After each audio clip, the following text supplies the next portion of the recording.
I often find that the best thing for the Browns is to kind of fly under the radar, right? Like that's usually when we get, I mean, at least in expansion. I have no idea what life was like in the 90s and 80s.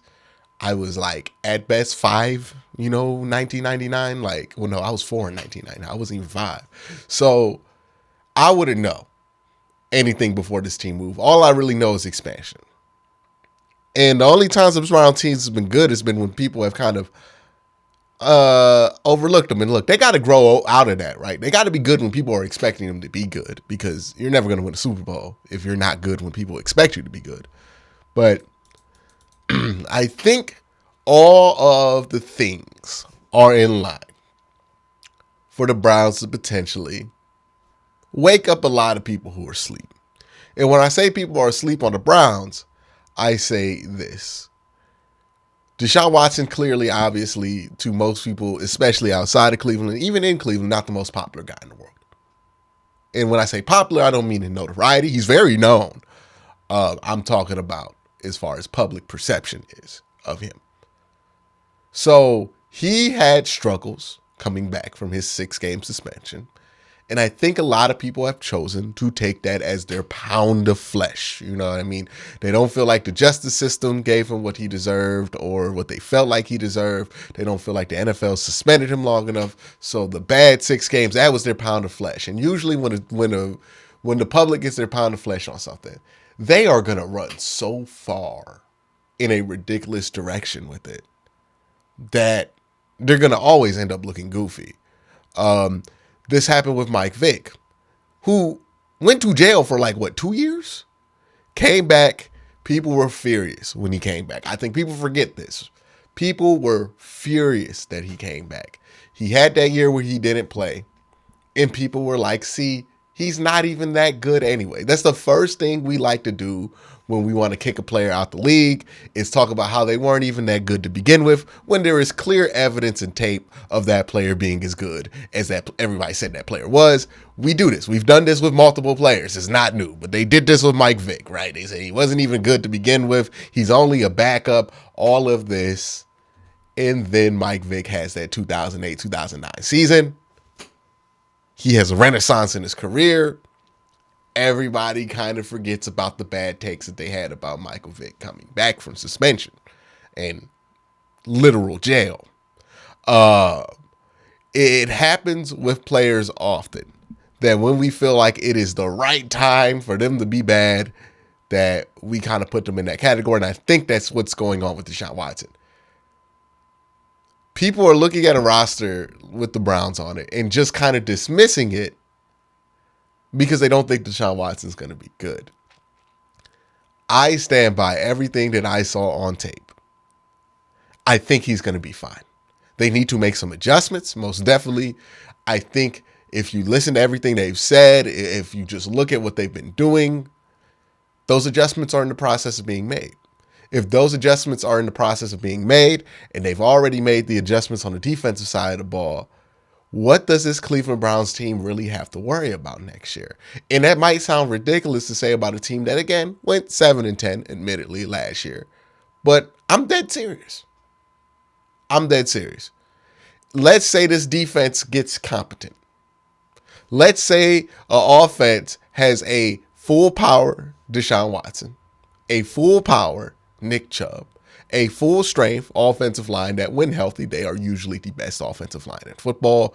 And let's not even factor in that they might trade for a wide receiver. Let's say they don't get a wide receiver. Okay, Amari Cooper, Donovan Peoples-Jones, David Bell, Michael Woods. That's decent enough. That was decent enough last year. David Njoku add in that. Maybe you get a second tight end like Akins or something like that he's worked with before. All of a sudden, the offense looks pretty good. You got a franchise quarterback. You got a couple really good wide receivers. You have a really, really good running back, a great offensive line. Not much to worry about there. We're talking about even the adjustments that we as Browns fans yell at each other about and say have to be made and need to be made. Not really. Nothing has to be done. Things need to be adjusted. But I don't think the roster is what's lacking. The roster is not right. The reason this team has not won 12 games. Small adjustments, those things. That's been the Achilles heel of this team. Small details, like your quarterback being suspended for 11 games. That's part of it. Small details like who's running the defense. That's why you haven't won more than 11 games. But the roster?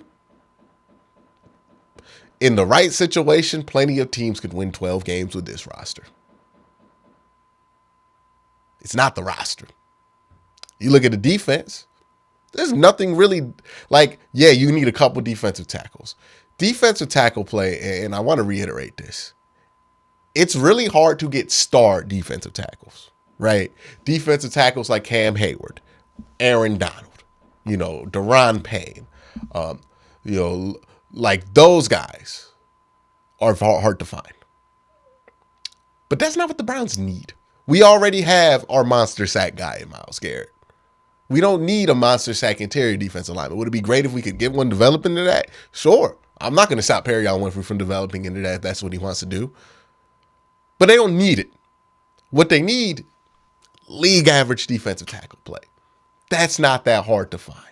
You can find league average defensive tackle play. It's kind of like linebacker play. There's like 3 linebackers in the NFL that are like great, and everybody else is league average, but it's not hard to find league average at linebacker. We got Reggie Ragland. He was playing league average this year. It's not hard. So you look at the big stuff that teams have a very hard time adjusting to, right? And I could point out, let's say the Colts. Colts have some small things in line that are good for them. You know what they don't have? Any hope at quarterback. I'd rather be me waiting on DeShaun Watson to regain form than them possibly trading for maybe Derek Carr.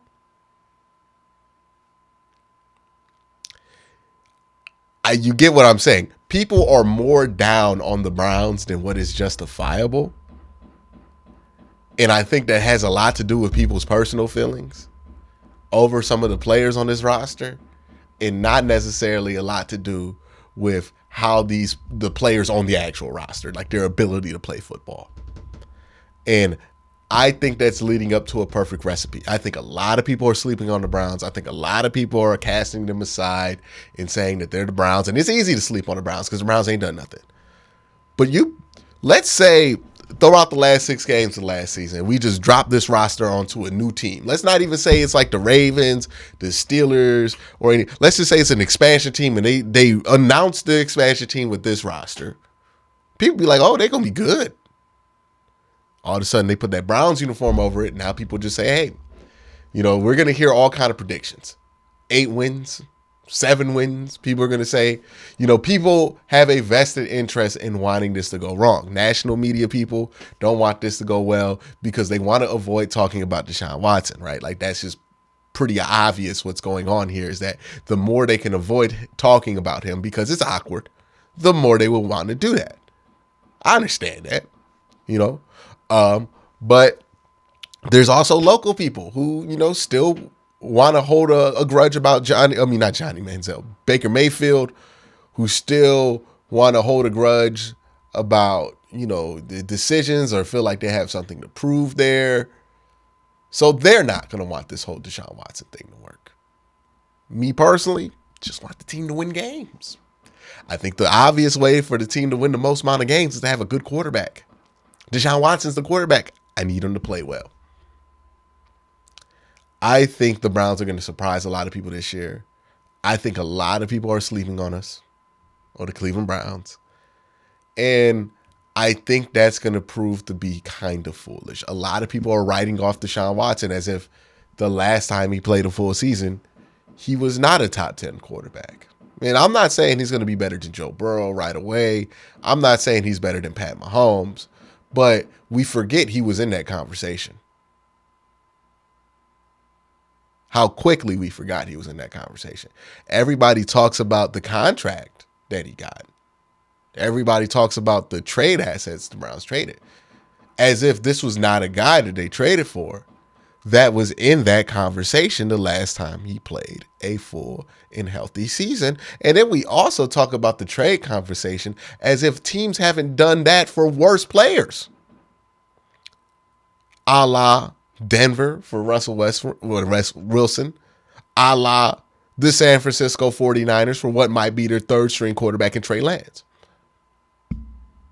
But we're critical about the Browns trading for. We're critical about specifically. There are people who are like, I'm not even factoring in all the other stuff. It's the draft compensation that I would be head scratching about if I were the Browns made this trade. This is a guy that was in this is a guy that was in the conversation with Pat Mahomes before he left the league for obvious reasons. And we just gonna act like that never happened. It's a lot of interesting stuff. People talk about DeShaun Watson as if he hasn't played football before in the NFL. I think that's hilarious. He has a track record of being a multiple-time Pro Bowler before like guys like Tyler Huntley were making the Pro Bowl. He has a track record of leading the league in receiving yards. He has done stuff. But I hear people talking about Kenny Pickett year 2. I hear people talking about all these other players, all these other quarterbacks who have not accomplished what the Browns quarterback has.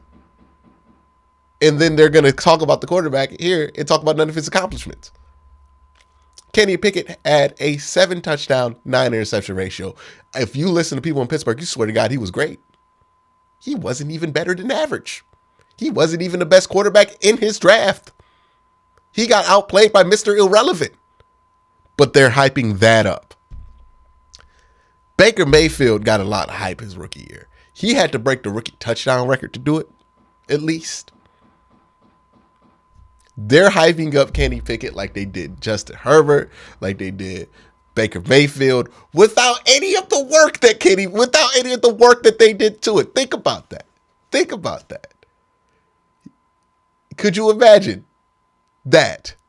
That's what they're hyping up. But they look at the Browns and go, nah, not going to be good. I think this team is getting slept on. I talk a lot about pendulums, right? The hype is like a pendulum. It swings back and forth. And the same energy that makes that pendulum swing up with hype will push that thing back down. There are some pendulums that need to be readjusted.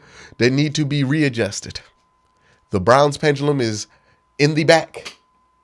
The Steelers pendulum is back up here. I think these things need to meet in reality. But that's my thoughts. I think the Browns are being slept on, and I prefer that. Let me know your thoughts in the comment section below.